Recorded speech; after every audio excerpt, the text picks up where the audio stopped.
There are people out there running their marketing. They're completely not familiar with this concept. Are you familiar with the buyer's pyramid? I'll just put it on the screen quickly so you know. So this is the buyer's pyramid, and it's basically just there to help you visualize the mindset of your customers within a specific segment. So let's say you as a restaurant, you have like multiple audiences, right? I mean, not supposed to have just one audience. And I don't think I need to mention that your audience is basically marketing 101, right? Like you should have your audience, your target. Some marketers call them ideal customers. Some marketers call them avatars. So we start from having a target audience. And I usually use it in plural, target audiences, because you should have multiple audiences, right? So in your case, for example, you have people who want to hire your venue, or you also have the corporates who you want to attract for lunch during the weekdays. And you also have these nice corners, so you want to attract people for romantic dinners at nighttime. And now that it's summertime here, and you have this really cool garden area, you also want to attract people who like to sit outside and have a glass of wine. Plus, you have your kids corner, right? So you want to attract your families also. If I may suggest something, what you should do, you should define your audiences. What sort of audiences you want to attract. Just draw them up on a paper and then match the triangle to each of those segments. I'll tell you an example in a second. So let's take the corporates. You want to take one specific segment and match it to the triangle, right? That's what I said. So 3% of the corporates who you want to attract for lunch are basically ready to come in for lunch, like right now. They just want to pick up the phone, or they want to click booking, or just want to walk by and walk in and grab a bite. But that's only 3% of that whole segment. 17% of those people are only in information gathering mode. 20% of those are problem aware, meaning they go out to have lunch, or they're having lunch at work. So they're having lunch every day, but they haven't considered going to your place. The bottom one, the 60%, are the people who are not aware nor interested in your service. So when you communicate to your audience, and when I say communicate, I mean when you do social media posting or when you do paid ads, you would do it differently. So the 3%, 70%, 20% are the one that you want to focus on, and whether you have excess budget or not, the last one I would focus on is the 60% who are not even problem aware. So when you see, for example, you drive around town and you see these big burger companies have like a poster that has a burger on it and just a sentence or a word, it's just pure brand building. It's just shouting it to our faces that, hey, we are here.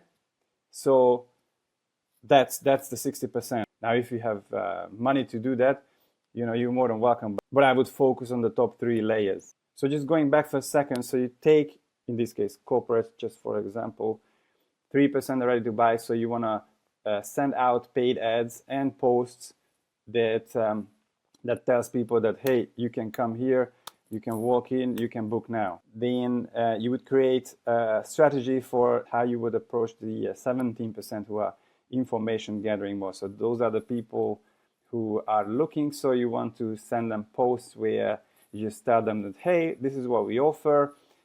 This is how the menu look like. This is what it costs. This is where you can find us, and so on. This type of communication. And then the 20% are problem aware.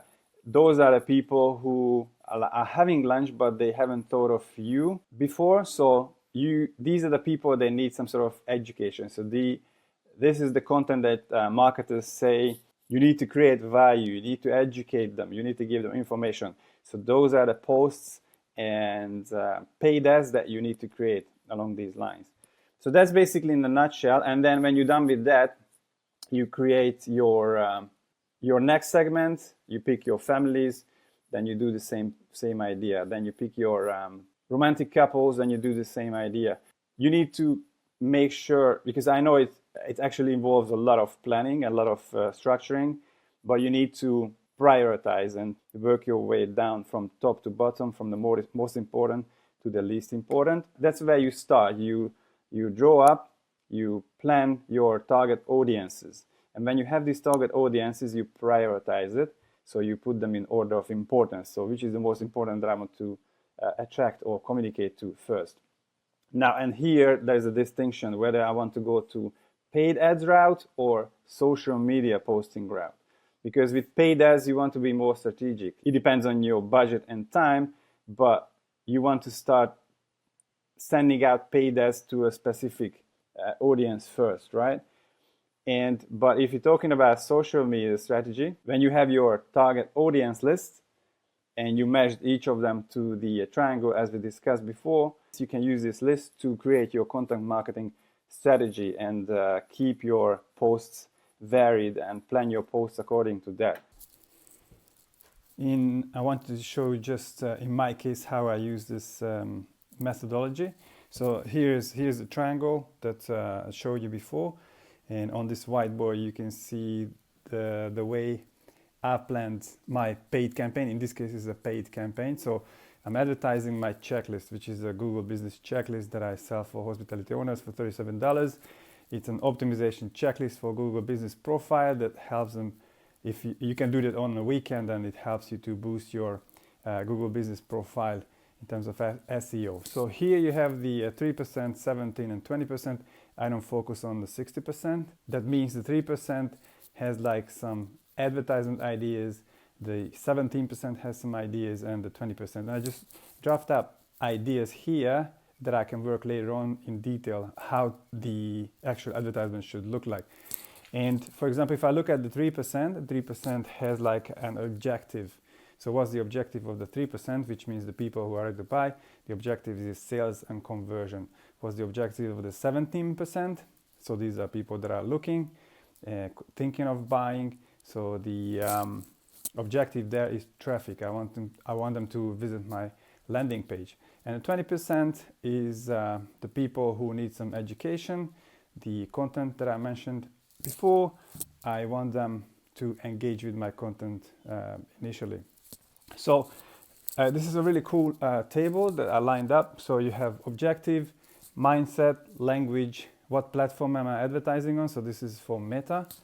And what is the placement? So because Facebook or Meta would like you to use as many places as possible to send out your advertisement.